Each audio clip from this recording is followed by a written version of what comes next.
Salut tout le monde. Aujourd'hui, nous sommes vendredi 8 avril. Non, pas le 10, le 8 ou le 9. 8, 9, 10, enfin c'est une date quelque part en avril. Oui, nous sommes le 10 avril 2026 et notre cher ami, notre frère Larry Johnson, est avec nous. Bon retour parmi nous. Ouais, je dois vérifier le calendrier. Quel jour sommes-nous? Quelle heure est-il?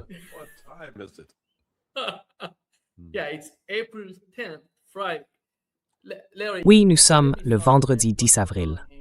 Larry, laisse-moi commencer par ce qui se passe à Islamabad, au Pakistan. Il semble que deux délégations, deux groupes, vont s'y rencontrer et discuter demain.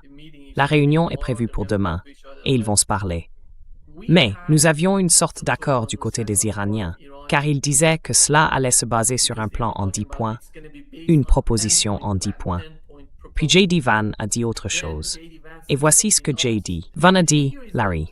Ensuite, parlons de ce qu'il voulait dire par là. Let's talk about what is the meaning of what J.D. Vance said. J'ai été impliqué dans cette affaire. J'ai vu circuler au moins 3 propositions différentes en 10 points. La première était quelque chose qui a été soumis et nous pensons, franchement, qu'elle a probablement été rédigée par ChatGPT et qui a été envoyée à Steve Witkoff et Jared Kushner. Celle-là est immédiatement partie à la poubelle et a été rejetée. La deuxième proposition en 10 points était bien plus raisonnable, fondée sur des échanges entre nous et les Pakistanais. C'est de cette proposition en 10 points que le président parlait dans sa publication sur Truth hier.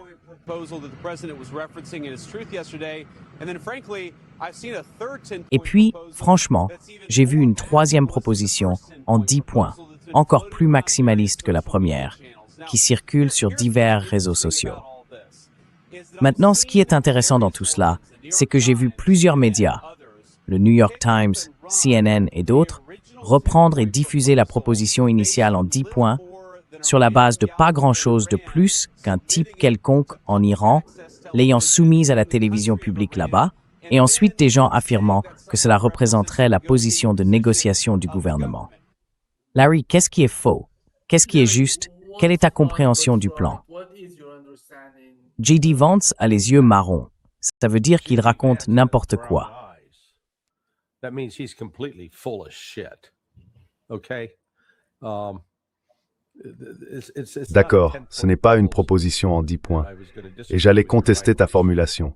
Ce sont les conditions préalables que l'Iran a établies pour les négociations. En d'autres termes, l'affirmation selon laquelle l'Iran contrôlerait le détroit d'Ormuz, ce n'est pas une position de négociation.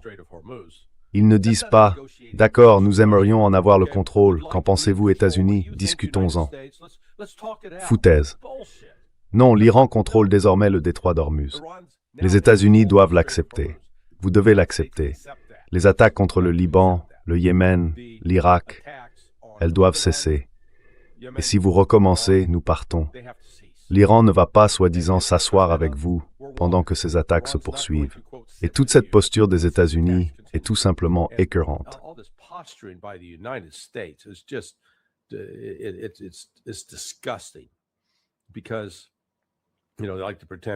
Parce que vous savez, ils aiment faire semblant. Oh, nous sommes en position de force. C'est les États-Unis qui suppliaient, imploraient, désespérés d'obtenir une négociation. Ils ont envoyé leur plan en 15 points et l'Iran l'a jeté à la poubelle. L'Iran a répondu en disant « Très bien, voici les 10 conditions qui doivent être réunies pour que nous puissions négocier. » Les États-Unis ne veulent pas l'admettre. Mais vous savez, par exemple, les États-Unis avaient d'abord donné leur accord ce mardi soir-là. Et puis, oh mon Dieu, les lobbies sionistes sont devenus fous. Ils nous trahissent. Le lendemain matin, Trump a fait marche arrière comme Michael Jackson. Oh non, nous n'avons jamais dit ça.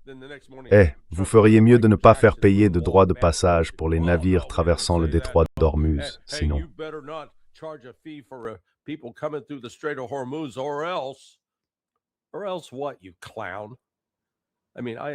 Sinon quoi, espèce de clown? Je veux dire, je suis tellement dégoûté par Donald Trump. Il est détestable, il doit être destitué. Il représente un danger pour le monde. Donc il n'est toujours pas clair si l'Iran va se présenter à Islamabad. Ils l'ont dit très clairement, les drones continuent de survoler l'Iran. Ils les ont abattus, mais c'est une violation de ce qu'ils avaient demandé. Reculez. C'est le message adressé aux États-Unis. Reculez. Mais vous savez, l'Iran a quand même fermé le détroit d'Ormuz hier en représailles, ils l'ont bloqué pour qu'aucun navire n'entre ni ne sorte à cause de l'attaque d'Israël contre le Liban. Le pays qui agit sans contrôle dans cette affaire, c'est Israël en ce qui concerne ses actions envers le Liban. C'est donc un processus dynamique qui est en cours en ce moment.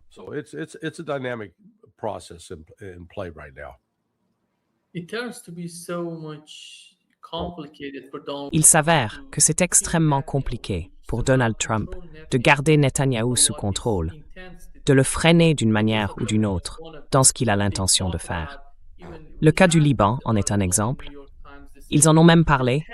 Nous avions cet article dans le New York Times affirmant que le texte envoyé au Premier ministre pakistanais avait été coordonné, en quelque sorte rédigé par les deux parties, les Pakistanais avec les Américains.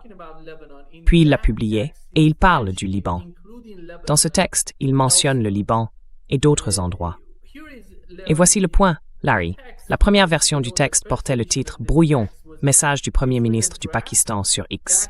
Qui a envoyé ce message au Premier ministre pakistanais, qu'il a simplement copié-collé sur son compte.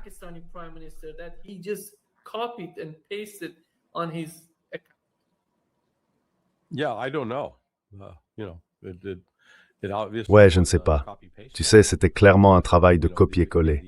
Mais encore une fois, les États-Unis ont approuvé un accord qu'ils ont ensuite renié, dont ils se sont retirés. Et ils l'ont fait sous la pression de groupes sionistes, à la fois chrétiens et juifs. Quand la nouvelle est tombée mardi soir, les sionistes étaient sous le choc. On l'a vu avec Mark Levin. Il était, tu sais, très calme. Je suis sûr que Bibi Netanyahou faisait une crise. Ils ont contacté Myriam Adelson pour, tu sais, faire pression sur Trump. Elle va reprendre $250 million. Et puis Trump, avec ses éclats sur les réseaux sociaux, il est honnêtement dérangé, mentalement inapte à être président, et il doit être écarté. Et j'ai peur que nous n'ayons aucun moyen de le faire.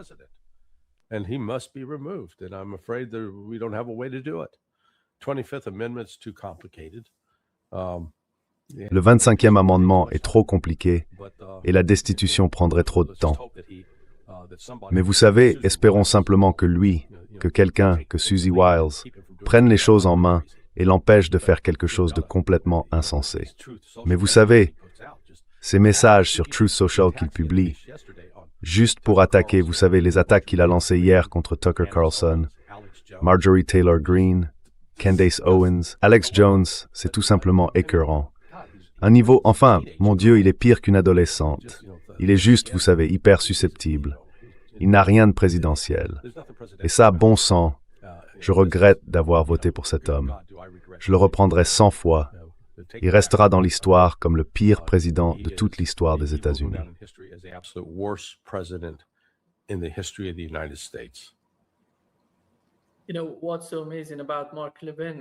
Tu sais, ce qui est incroyable avec Mark Levin, comme tu l'as mentionné, la veille de l'annonce du cessez-le-feu, il parlait de comment bombarder l'Iran, de tout détruire, tu vois, en se souvenant de ce qui se passait.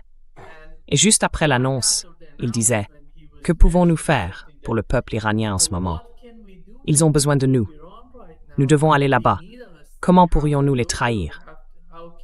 Tu vois, il parlait de bombarder le peuple iranien, et le lendemain, Massef a décidé de les Iraniens.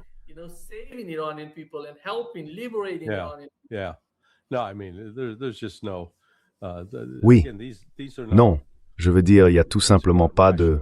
Encore une fois, ce ne sont pas des êtres humains rationnels. Toute la cause sioniste repose sur une fraude totale, un mensonge. Vous savez, Dieu nous a donné cette terre, Dieu nous aime plus que tout le monde. Oh, ça suffit, d'accord? J'en ai juste assez de l'entendre. Je me joins à ceux qui sont anti-sionistes. C'est une secte malfaisante, vraiment malfaisante. C'est la meilleure façon de la décrire.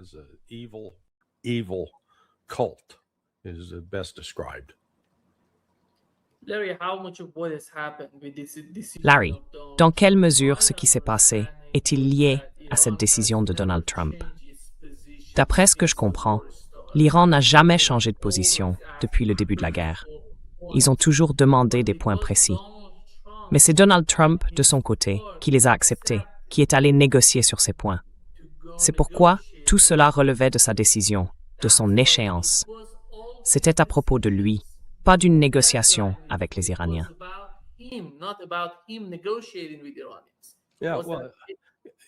Just think about it. Oui, réfléchis-y un instant. En réalité, les États-Unis font pression sur les Pakistanais, les Égyptiens, la Turquie. Ils les supplient. Prenez contact avec les Iraniens. Nous voulons entamer des discussions, s'il vous plaît. Mais pourquoi? Vous êtes en train de gagner la guerre. Je veux dire, vous avez écrasé l'Iran. Il ne reste plus rien. Ils se sont effondrés, non? C'est donc un autre exemple de la façon dont Trump dit une chose, mais dont ses actions en montrent une autre. Ils sont désespérés de mettre fin à tout cela à cause des répercussions économiques. Tu sais, le marché boursier ne reflète toujours pas correctement ni suffisamment les dégâts. Quand Trump a annoncé « Oh oui, nous avons un accord de paix, des négociations sont en cours », le marché boursier a bondi d'environ 1400 points. Mais les fondamentaux de l'économie n'ont pas changé d'un iota. En réalité, il y a des pénuries dans les chaînes d'approvisionnement et le prix du pétrole continue d'augmenter.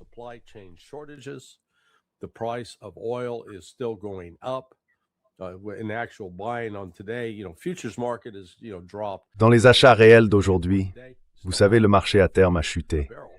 Mais ce que vous payez en ce moment reste élevé, environ $150 le baril. Et les États-Unis reconnaissent que notre inflation augmente. Ils viennent de l'enregistrer sur le marché aujourd'hui. Le monde est essentiellement en récession. Et les économistes disent « Oh non, ce n'est pas vrai. Nous n'avons pas eu 2 trimestres consécutifs de croissance négative. Attendez. Attendez. » Et l'Iran, ironiquement, sera l'un des rares pays à bien s'en sortir dans ce chaos économique. La Russie aussi s'en sortira plutôt bien. Tout pays qui est un grand producteur de pétrole aura des revenus, au moins grâce au pétrole, et s'en sortira bien. Le Nigeria devrait plutôt bien s'en tirer. Mais le reste du monde souffre à travers l'Asie, et cette souffrance va arriver ici aux États-Unis.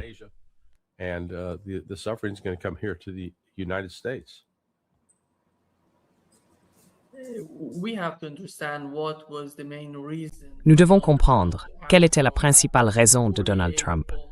Après tous ces délais changeants, 48 heures, puis 5 jours, puis 10 jours, et de nouveau 48, pour finir mardi à 20 heures. Tout cela visait à fixer une échéance afin de faire pression sur les Iraniens. Alors, que s'est-il passé mardi à 20 heures qui a poussé Donald Trump, ou l'a d'une manière ou d'une autre convaincu, que la seule issue au conflit serait une forme de négociation entre les deux parties?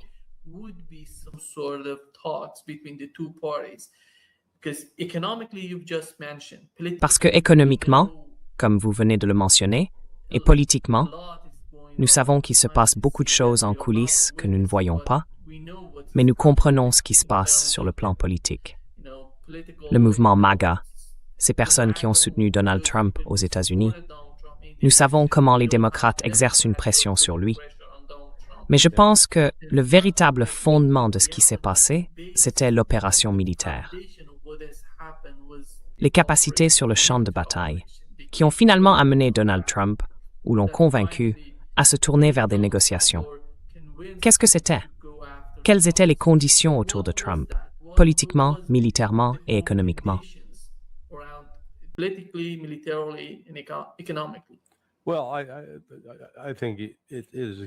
Eh bien, je pense que c'est une combinaison de ces facteurs.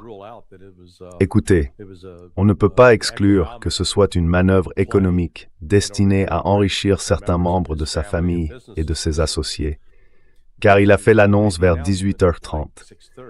Les gens avaient déjà parié sur les marchés boursiers et pétroliers que les cours des actions allaient monter et que les prix du pétrole allaient baisser. Je veux dire, il a fait ça les 4 dernières semaines d'affilée. Souvenez-vous, ils disaient tous « Oh oui, on dirait qu'il va y avoir des discussions, les choses vont bouger. » Et puis le lendemain matin, la bourse montait, et en moins de 24 heures, les gens se rendaient compte que non, rien ne se passait, que c'était un mensonge. Et alors la bourse redescendait.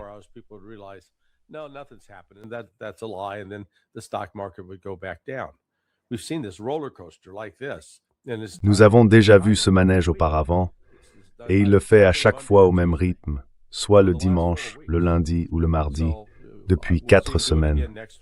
Donc nous le verrons recommencer la semaine prochaine. Je suis sûr qu'il s'agit d'une manipulation du marché boursier. Et vous savez, il devrait y avoir des enquêtes sur le délit d'initié.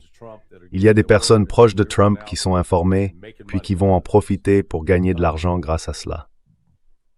La réalité pour les États-Unis, c'est que les systèmes de défense aérienne, les missiles PAC, les missiles PAC-3 du Patriot, les missiles THAAD, sont à bout. Ils sont épuisés. Maintenant, il ne leur reste plus qu'à attendre ce qui sera produit dans les usines ce mois-ci, puis ces livraisons arriveront.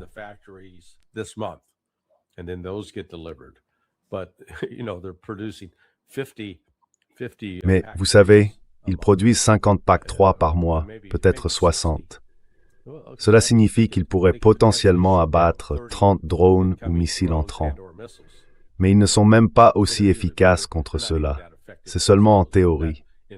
C'est la même chose pour les missiles THAAD. Ils en fabriquent environ 8 ou 9 par mois. Et on ne sait pas clairement quel niveau de terre rare est nécessaire pour les produire. Ensuite, il y a les JASSM qui sont lancés. Leurs stocks sont en baisse. Les missiles Tomahawk, leurs réserves ont été épuisées. Donc en réalité, les États-Unis se trouvent dans une situation où s'ils entraient en guerre avec la Chine, cette guerre serait terminée en une semaine et les États-Unis seraient clairement vaincus.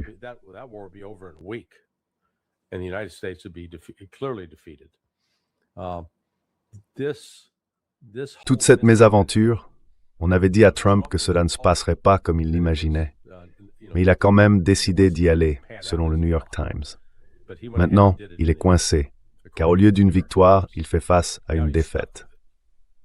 Objectivement, la marine américaine ne peut pas s'approcher des côtes iraniennes sans risquer d'être anéantie.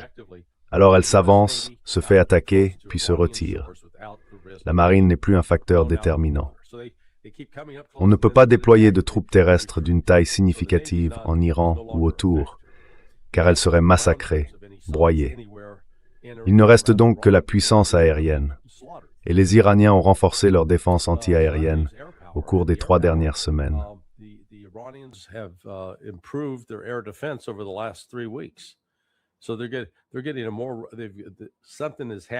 Donc, ils s'améliorent. Quelque chose s'est passé avec soit les Chinois, soit les Russes. Mais leur défense aérienne s'est nettement renforcée.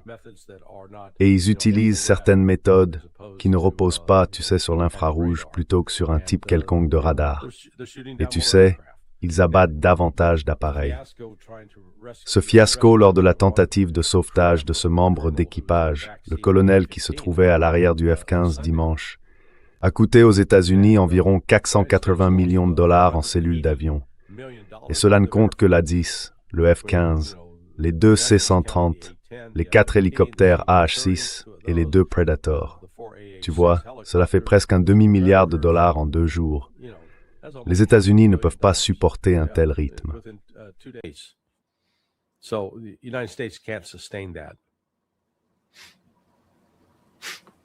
D'accord, Larry. Tu as mentionné que Donald Trump avait été informé, comme tu l'as dit dans l'article du New York Times. Mais par qui? Était-ce le Mossad? Était-ce Benjamin Netanyahou? Était-ce la CIA? Ou une combinaison de tous? Et après tout, nous savons que la responsabilité incomberait à Trump, car c'est lui qui, en fin de compte, décide d'entrer en guerre ou de ne pas déclencher une nouvelle guerre au Moyen-Orient.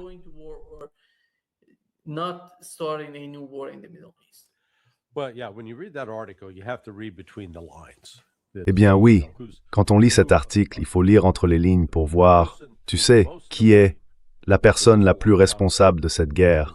C'est Donald Trump, parce que c'est assez clair dans cet article. C'est lui qui a ignoré les conseils de J.D. Vance, Marco Rubio et Dan Kane. Ce sont eux qui lui ont principalement dit d'attendre, de ne pas le faire, mais il l'a fait quand même. et on lui avait clairement dit que ça pouvait perturber le détroit d'Ormuz. Il a répondu « Non, je ne pense pas qu'ils feront ça. » Très bien, monsieur le sage, assumez. Donc Donald Trump est le numéro 1. Il a cru aux mensonges israéliens. Israël, tu sais, a été le coupable en aidant à préparer le terrain pour tout cela.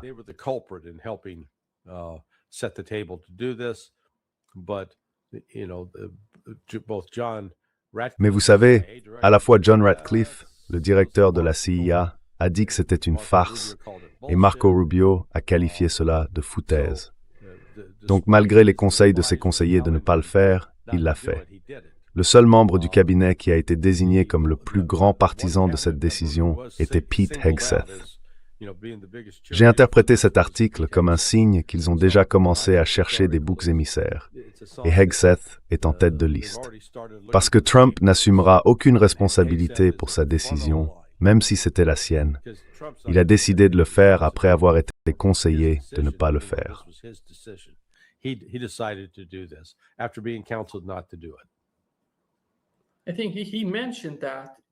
Je crois qu'il en a parlé lors de l'un de ses derniers entretiens avec la presse. Il a dit que Pete Hegseth avait été le premier à se lever et à dire « Allons-y, nous allons faire d'énormes progrès ». Et je pense que cela va finir par coûter cher à Pete Hegseth. Il va perdre son poste.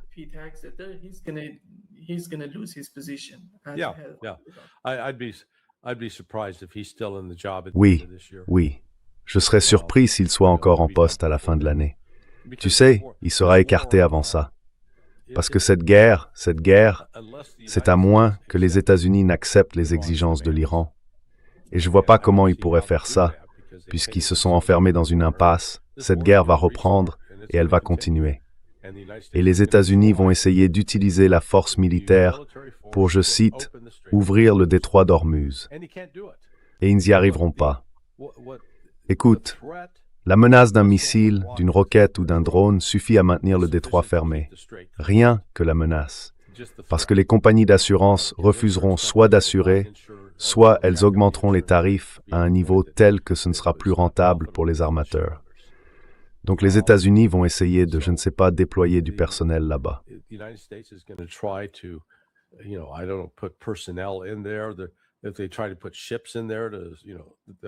S'ils essaient d'y mettre des navires, ils deviendront des cibles.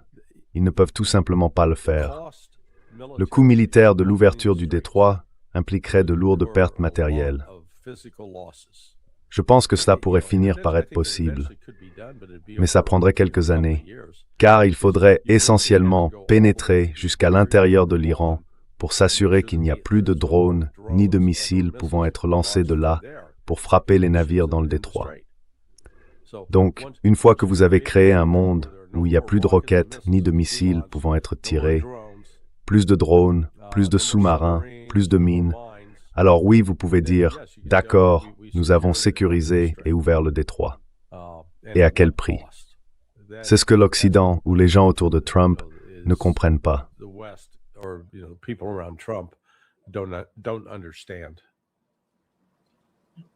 Je pense qu'il reste encore beaucoup à apprendre sur l'opération, l'ensemble de l'affaire, le nombre de victimes, les morts et les blessés. Récemment, avec cette opération que vous avez mentionnée, je crois que vous avez été l'un des premiers commentateurs à en parler. Cela ressemblait davantage à un raid, pas à une opération de sauvetage en Iran.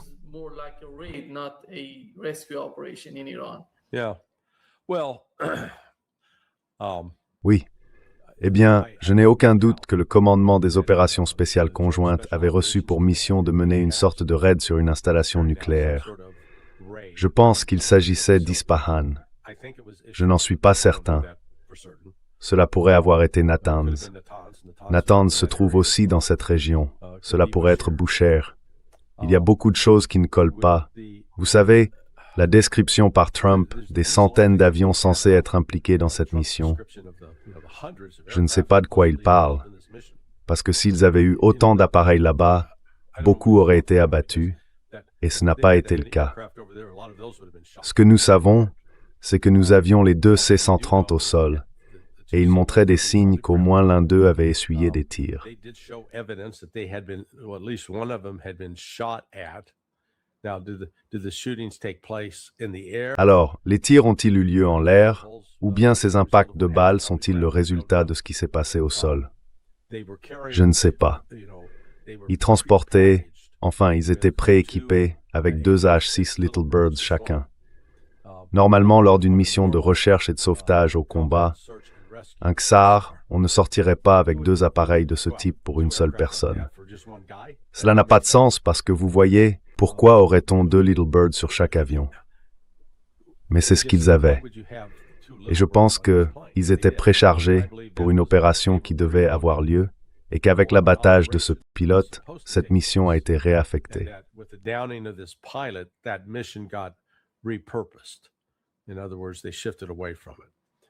En d'autres termes, ils s'en sont éloignés. Maintenant, je sais que certains pensent qu'ils ont réellement envoyé des gens sur le terrain et qu'ils ont essayé, mais qu'ils ont été vaincus. Mais où sont les corps? Vous savez, on ne voit aucun corps. Les explications données sur les raisons pour lesquelles les C-130 n'ont pas pu décoller n'ont pas beaucoup de sens, car ils ne se sont pas posés dans du sable mou. Et pourtant, ils ont dit qu'ils s'étaient enlisés dans le sable. Ils se sont posés sur des pistes d'atterrissage. J'ai vu une autre vidéo montrant qu'il y avait une piste à environ 8 ou 9 kilomètres au nord, mais il y en avait aussi une juste dans la zone où ils ont atterri. Donc encore une fois, nous n'avons tout simplement pas de bonne explication. We don't have a good explanation. All I know is the explanation what Trump and Ratcliffe and Tout ce que je sais, c'est que l'explication que Trump, Ratcliffe et Hegseth ont donnée l'autre jour à propos du sauvetage était un mensonge, juste un tas de mensonges. Et ce qui est vraiment intéressant, c'est qu'ils ont gardé secrète l'identité du pilote et du colonel qui se trouvaient sur le siège arrière. Tu sais, ils ne les ont pas identifiés. Donc je sais qui est ce type, ou du moins, oui, je sais qui c'est.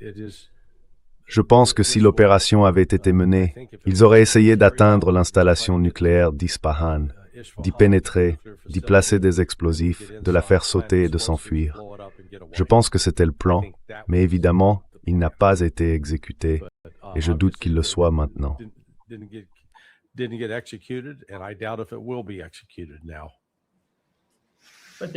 Mais le colonel lui-même était l'un des principaux points d'interrogation de toute l'opération. Pourquoi aurait-on besoin de quelqu'un comme lui?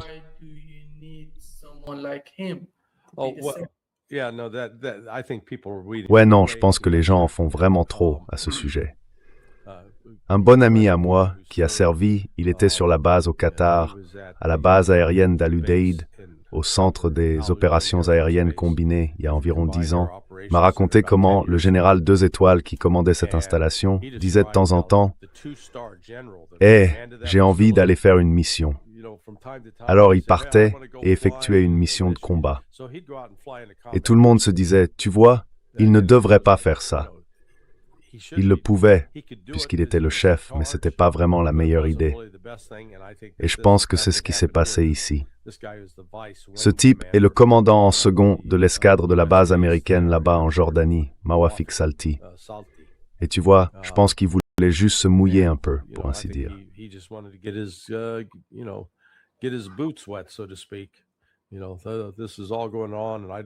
Tu sais, tout ça se passe, et je n'ai pas envie de rester simplement assis à ne rien faire. Mais ensuite, il se fait abattre, et tout à coup, c'est devenu la priorité. Le récupérer était l'enjeu. Mais encore une fois, nous ne savons pas ce qui s'est passé. Il est resté au sol pendant presque 48 heures, et on a entendu tout et n'importe quoi. D'une entorse à la cheville à une cheville cassée, voire une jambe cassée. J'ai vu une carte qui indique précisément l'endroit où il a atterri après s'être éjecté de l'avion, et il est très probable qu'il n'ait eu qu'à ramper sur environ 1 mille, peut-être 1 mille et demi, pour atteindre les montagnes où il pouvait se cacher derrière des rochers. Mais ensuite, la question c'est de savoir comment ils l'ont retrouvé. Comment l'ont-ils localisé? Oui, beaucoup de questions.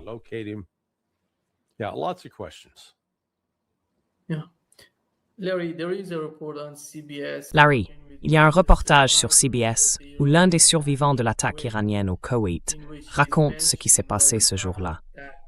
Je pense qu'il y a beaucoup de questions en ce moment sur l'exactitude des chiffres que Donald Trump et son administration nous ont donnés, notamment sur le nombre de personnes tuées.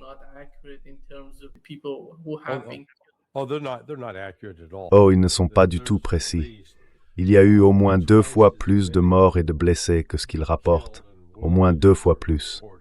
Les chiffres sont bien plus élevés. Ils mentent, tout simplement.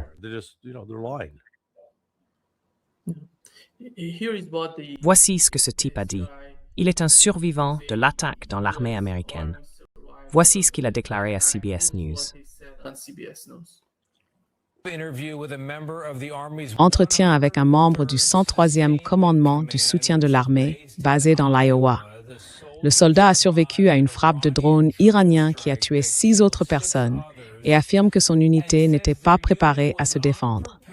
Nous avons convenu de dissimuler le visage et la voix du soldat. Voici Jonah Kaplan, correspondant de CBS News. Des photos et des vidéos obtenues par CBS News montrent les restes calcinés de l'attaque iranienne la plus meurtrière contre les forces américaines en 5 semaines de guerre. Tot a tremblé. C'était comme dans un film. Vous savez, vos oreilles bourdonnent et il y a de la poussière et de la fumée partout. Ce soldat faisait partie d'un groupe d'environ 60 militaires stationnés au poste militaire au Koweït qui a été touché par la frappe. Il affirme que le commandement de son unité les y a envoyés, malgré des renseignements indiquant qu'il s'agissait d'une cible potentielle pour un drone. Nous nous sommes rapprochés de l'Iran, dans une zone extrêmement dangereuse qui était déjà une cible connue. Alors, quelle raison vous a-t-on donnée pour justifier votre présence là-bas? Je ne pense pas qu'il y ait jamais eu une bonne raison clairement exprimée. L'attaque a tué 6 soldats américains et en a blessé des dizaines d'autres. Ces morts auraient-elles pu être évitées? À mon avis, absolument oui. Il a dit qu'il se rapprochait de l'Iran, au lieu, tu sais, de les retirer de cette zone et de les placer quelque part plus loin de l'Iran. Qu'est-ce que c'était, Larry?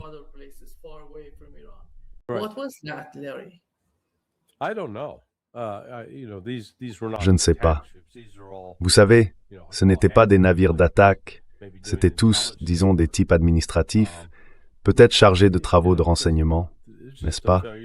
C'est simplement un échec dans l'évaluation correcte des risques. Et si vous allez déployer des troupes, au moins installez-les dans une structure fortifiée, offrant une certaine protection contre une explosion.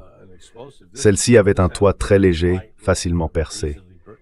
Donc encore une fois, cela montre simplement que tout cela n'a pas été du tout bien planifié. Il lance des idées au hasard, en espérant que quelque chose finira par marcher.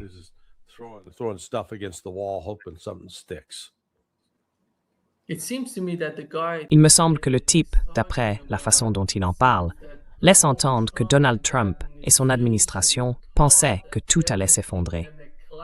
Ensuite, ils ont commencé à déplacer les troupes, les forces, plus près de l'Iran, pour intervenir en tant que gouvernement.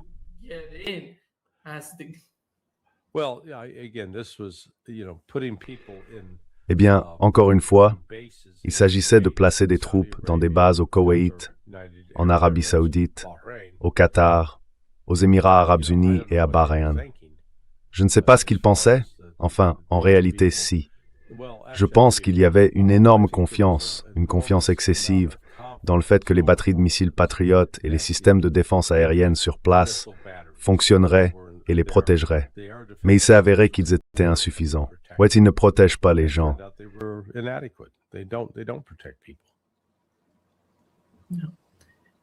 Larry, Benjamin Netanyahu a enfin obtenu la guerre qu'il voulait depuis si longtemps. Et il voulait littéralement cette guerre. Quel est le résultat pour lui? Quel est le résultat pour Donald Trump? Pour l'instant, je n'en suis pas là, car nous sommes encore en guerre. Et il ne s'agit pas de négociations. Je ne vois aucun résultat positif à ce type de négociation au Pakistan. Et voici ce que John Kerry a dit à propos du comportement de Benjamin Netanyahu.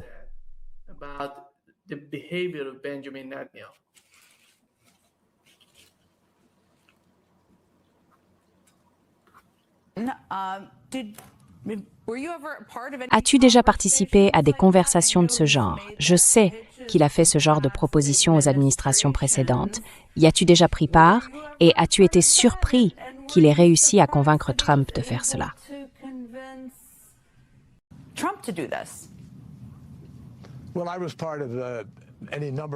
Eh bien, j'ai participé à de nombreuses conversations avec le Premier ministre Netanyahou, mais en ce qui concerne sa demande aux États-Unis de frapper l'Iran, oui, il voulait que nous frappions. Il est venu voir le président Obama et a fait une présentation pour demander une frappe. Le président Obama a refusé, le président Biden a refusé, le président Bush a refusé. Le seul président qui a accepté cela, évidemment, c'est le président Trump.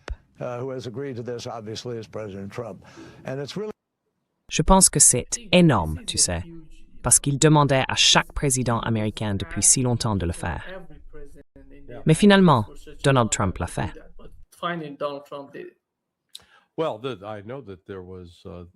Eh bien, je sais que les plans étaient déjà bien avancés en 2006 pour tenter de provoquer un changement de régime, renverser le gouvernement iranien et en installer un que les États-Unis pourraient contrôler. Mais cela a échoué. Cela n'a pas abouti. Il y avait une planification active à ce sujet. Je sais que la CIA y travaillait activement et que le département de la Défense était prêt. Mais je pense que c'est la combinaison de l'insurrection croissante en Irak qui a finalement convaincu les États-Unis qu'ils avaient déjà trop à gérer, qu'ils ne contrôlaient pas la situation en Irak et que l'Afghanistan non plus n'était pas sous contrôle. Mais, vous savez, oui, ils l'avaient clairement planifié.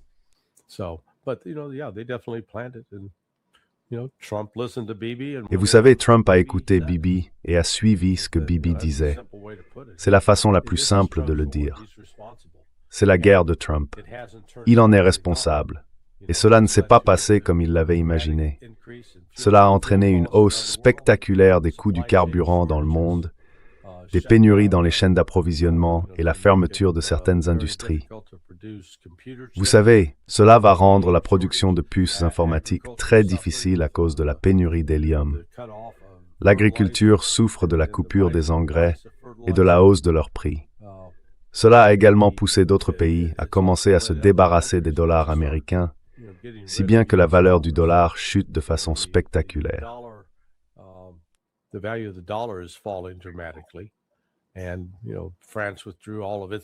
Et vous savez, la France a retiré tout son or des États-Unis et l'a rapatrié en France. Le Japon commence à vendre ses bons du Trésor américain.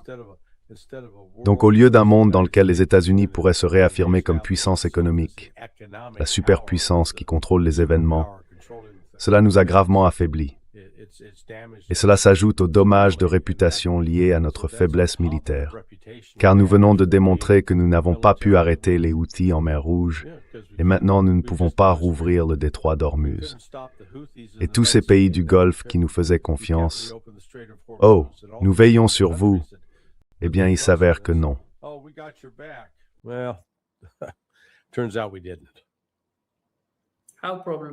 Dans quelle mesure la situation entre Israël et le Liban complique-t-elle les prochaines discussions entre l'Iran et les États-Unis?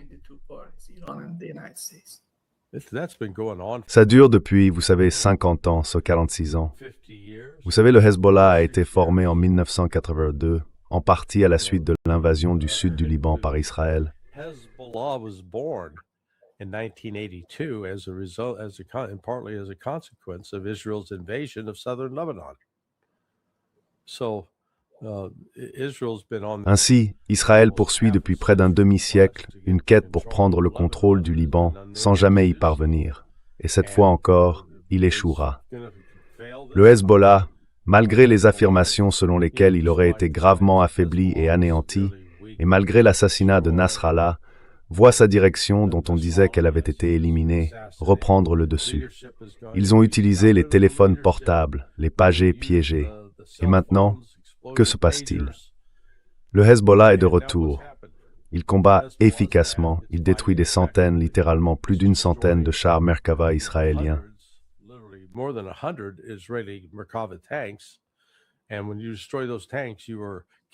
Et quand vous détruisez ces chars, vous tuez ou blessez les membres d'équipage.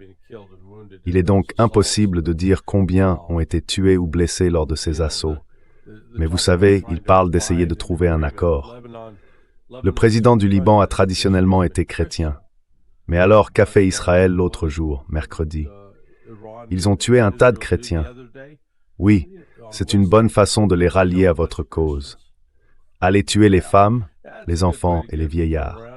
Oui, ça va sûrement pousser les Libanais à dire « Oh oui, entendons-nous avec ces Israéliens, ils peuvent être nos amis. » Ça n'arrivera pas.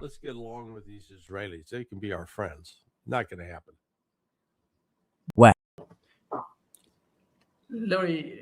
Larry, si tu devais mentionner les principaux obstacles empêchant les deux parties de négocier, de discuter, en tenant compte de la proposition en 10 points, quels seraient ces principaux obstacles?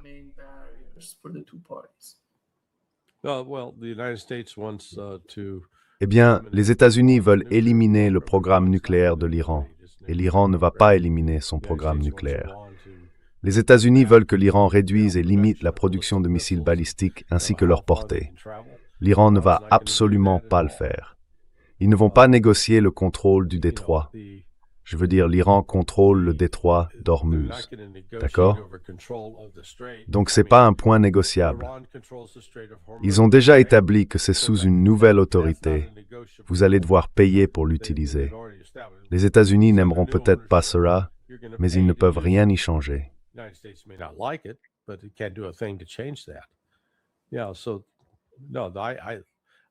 Donc non, je ne vois aucun fondement à un accord, sauf si les États-Unis capitulent et doivent admettre « D'accord, nous avions tort, nous n'aurions pas dû faire cela ». L'Iran a déjà, par des attaques militaires, chassé les États-Unis de nombreuses bases dans le Golfe Persique, et ils n'y reviendront pas. Les États-Unis ne retourneront pas à Bahreïn où la 5e flotte avait son quartier général. C'est terminé. Donc, vous savez, l'Iran est Europe. It's a rare aventure ça only braids the third point de sti and membrane monster jury en 10 points.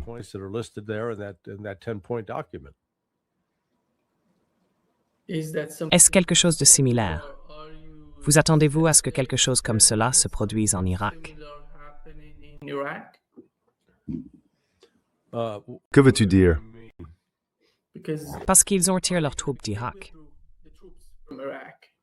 Oh oui, vous allez voir une relation plus étroite. Non seulement des troupes américaines, nous avions aussi des troupes européennes. Oui, oui. Non, vous allez voir à l'avenir une relation plus étroite entre l'Iran et l'Irak, c'est certain. Vous savez, l'Iran leur dira probablement « Allez-y, reprenez le Koweït ». La famille Al-Sabah ne sera pas ravie de cela, mais vous savez, c'est l'un des fruits de la victoire. Bahreïn, je pense, reviendra sous contrôle iranien. Ce sera donc à l'Émirat arabe uni, au Qatar et à l'Arabie saoudite de décider s'ils vont essentiellement accepter le nouveau statut de l'Iran comme puissance dominante au Moyen-Orient, remplaçant les États-Unis, ou continuer à s'attacher à ces derniers. Les Émirats arabes unis vont essayer, mais ils n'ont pas l'infrastructure économique nécessaire pour rester intacts. C'est un pays très fragile et je pense qu'ils seront réintégrés à Oman.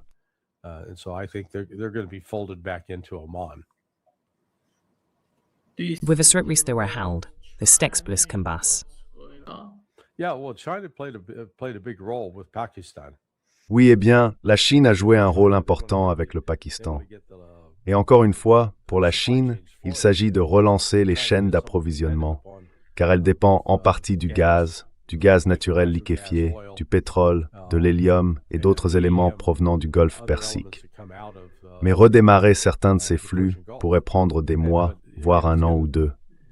La Chine a clairement joué un rôle significatif dans cette affaire. Ce n'était pas seulement le Pakistan de son côté. Je pense que la Chine a peut-être rendu l'accord plus attractif pour l'Iran en lui fournissant des armes supplémentaires dont il avait besoin, ainsi que des systèmes radars et de communication. Mais oui, la Chine a été un acteur important en coulisses.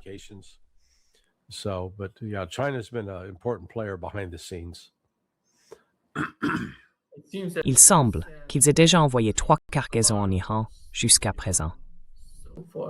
D'accord.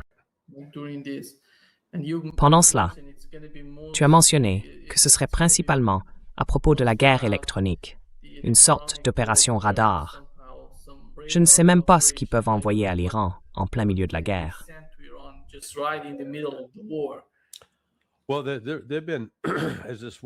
Eh bien, depuis que cette guerre se poursuit, j'ai entendu d'un ami que le système de défense aérienne de l'Iran a été considérablement amélioré au cours des 3 dernières semaines et que les États-Unis ont de plus en plus de mal à se protéger. Il est donc clair que certains matériaux et technologies ont été acheminés et intégrés au système. Ce n'est toujours pas parfait.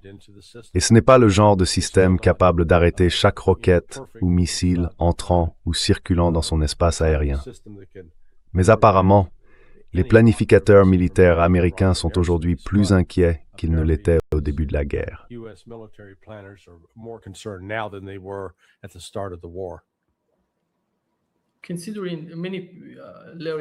En y réfléchissant bien, Larry, il y a des gens en Iran et à l'extérieur de l'Iran qui affirment que la décision de l'Iran de discuter avec les États-Unis pendant une trêve de 2 semaines était stupide.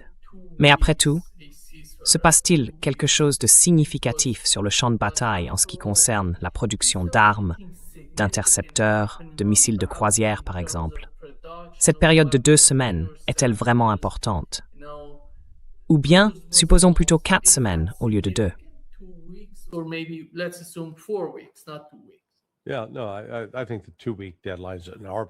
Oui, non.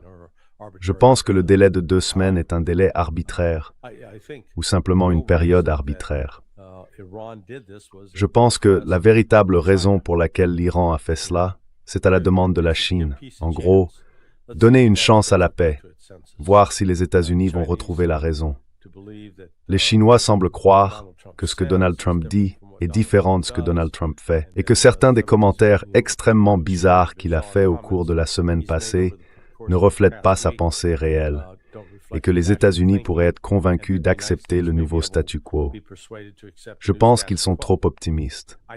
J'espère que les Iraniens, s'ils vont à Islamabad et s'assoient avec les États-Unis, refuseront de rencontrer Kushner et Witkoff. S'ils sont dans la pièce, on ne parle pas. Qu'on les fasse sortir.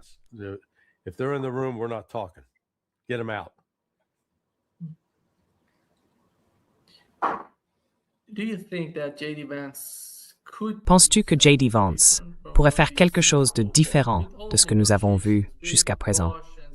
Avec toutes ces négociations avec les Russes, avec les Iraniens, ces deux-là ont été incapables de faire quelque chose de substantiel, quelque chose d'important. Comment vois-tu J.D. Vance au sein de l'équipe? Parce qu'après tout, à mon humble avis, Larry, je pense que J.D. Vance peut se sauver sa carrière politique, son opportunité pour 2028. S'il est sérieux à l'idée de faire quelque chose, non seulement avec l'Iran, mais aussi avec la Russie, cela pourrait le sauver. C'est une occasion en or. Est-ce le cas, ou attendons-nous trop de J.D. Vance?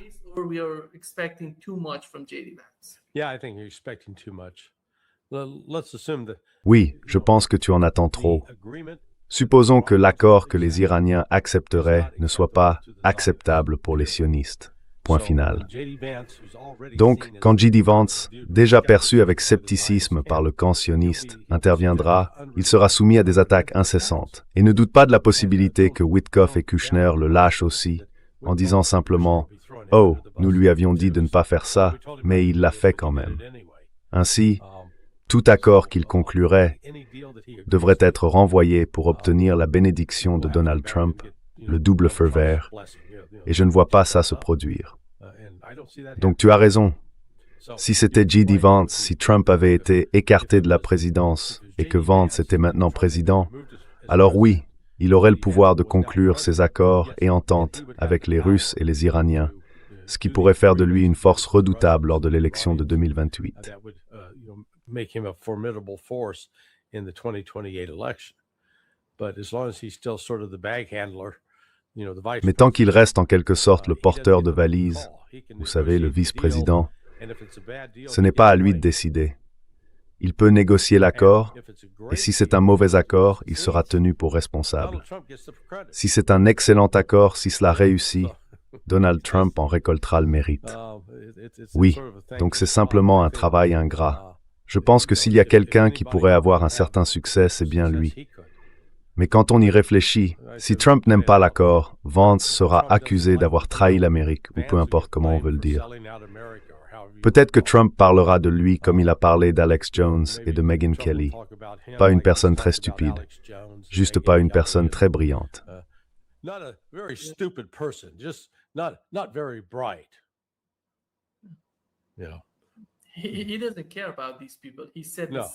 Il ne se soucie pas de ces gens. Il a dit la même chose à propos de Marjorie Taylor Greene. Il a dit que c'était incroyable la façon dont il s'en prend à ceux qui l'ont essentiellement soutenu sans rien attendre en retour. Ces gens l'ont simplement soutenu.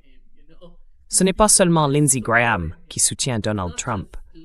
C'était toutes ces personnes qui utilisaient leur pouvoir et leur influence pour le soutenir. Oui, c'est ça.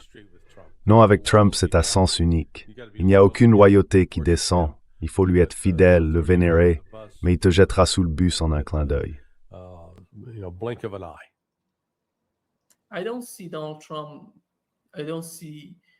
Je ne vois pas Donald Trump se rendre service s'il décide d'insister sur ce qui se passe avec la guerre. Cela ne va pas l'aider à long terme. Parce que Larry, si l'on part du principe qu'avant le début de cette guerre, même dès la première phase, en juin 2025, il a décidé de donner le feu vert à Benjamin Netanyahou pour attaquer l'Iran, alors, quand on regarde la suite des événements, c'est un échec total. Sur le plan stratégique, militaire, tout. Je ne sais pas jusqu'où il irait avec ce genre de proposition de Benjamin Netanyahou. Est-il suicidaire? Parce que si c'est le cas, on peut dire qu'il est suicidaire.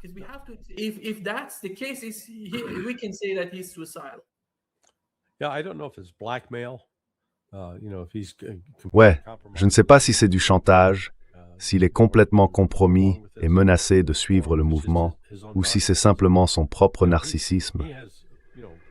Il a cette obsession de se débarrasser de l'Iran, c'est pas nouveau. Il en parlait déjà il y a 30 ou 40 ans, quand il était un jeune homme qui ne savait pas grand-chose mais avait beaucoup d'opinions. Et maintenant, avec son dysfonctionnement cérébral, les choses qui étaient refoulées, contenues, remontent à la surface. C'est pour ça que tout devient, oui, il faut s'en débarrasser. On va détruire, anéantir la civilisation. Je ne suis même pas sûr de ce que ça veut dire, à part si l'on parle de commettre un massacre. Et encore une fois, Trump n'a pas de filtre. Il n'y a pas de conscience sociale en lui pour dire « Non, tu ne peux pas dire ça, tu ne peux pas faire ça ». Il est complètement sans filtre maintenant. Ce qui malheureusement est l'un des signes de la démence qui peut accompagner le vieillissement.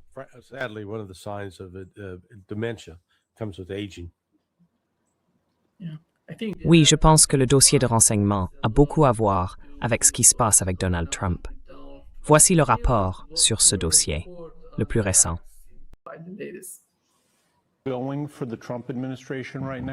Tu t'en prends à l'administration Trump en ce moment, Antonia? Les choses allaient tellement bien qu'une guerre, qui a relégué l'enquête Epstein en dernière page depuis 5 semaines, se passe désormais si mal que la première dame des États-Unis fait une déclaration non prévue, improvisée, à propos de cette même enquête. L'administration était tellement désespérée de la faire disparaître des gros titres, et maintenant elle y revient, en pleine guerre internationale. Alors qu'il y a à peine 48 heures, le président des États-Unis, son mari, menaçait de détruire toute une civilisation.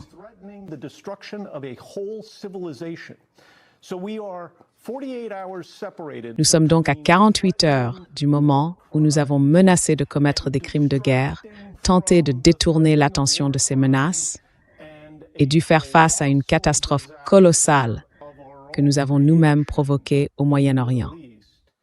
Et maintenant, nous dissimulons une déclaration de la Première Dame à propos d'une enquête que le département de la justice a si mal gérée que Pam Bondi, qui, il y a tout juste une semaine, était la procureure générale des États-Unis, et qui, dans une semaine, devrait témoigner devant la commission de surveillance de la Chambre, ne témoignera pas.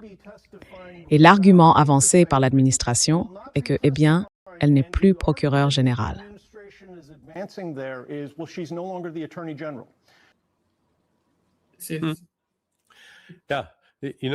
Ouais, tu sais que la guerre se passe vraiment bien quand il faut faire venir Melania pour parler d'Epstein, juste pour détourner l'attention. Ouais, hilarant. Ça ne va pas bien se terminer pour Donald Trump. Ouais, tu sais, il est coincé. Et ce qui est tellement choquant, c'est qu'au lieu d'essayer de cultiver ou de conserver le soutien des gens, il s'en prend aux plus grandes plateformes et aux plus grands influenceurs des réseaux sociaux aux États-Unis et dans le monde. Donc, quand tu t'attaques à Tucker, Candace, à l'émission numéro 1 à la télé, mais Tucker, Rogan et Candace, bon sang, on parle de millions. Et Trump continue de dire « Oh, tu n'es plus à la télévision. Personne ne regarde ce foutu truc. » D'accord? Les gens ne sont plus branchés sur CNN, MSNBC ou Fox. C'est juste une bande de vieux croulants comme moi qui regardent Fox. Les gens de ton âge et les plus jeunes, vous faites autre chose. Ouais.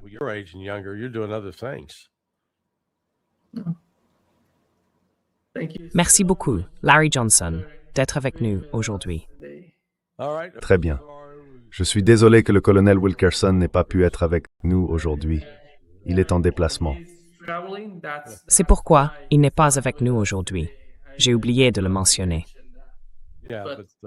Nous le verrons. Il never failed.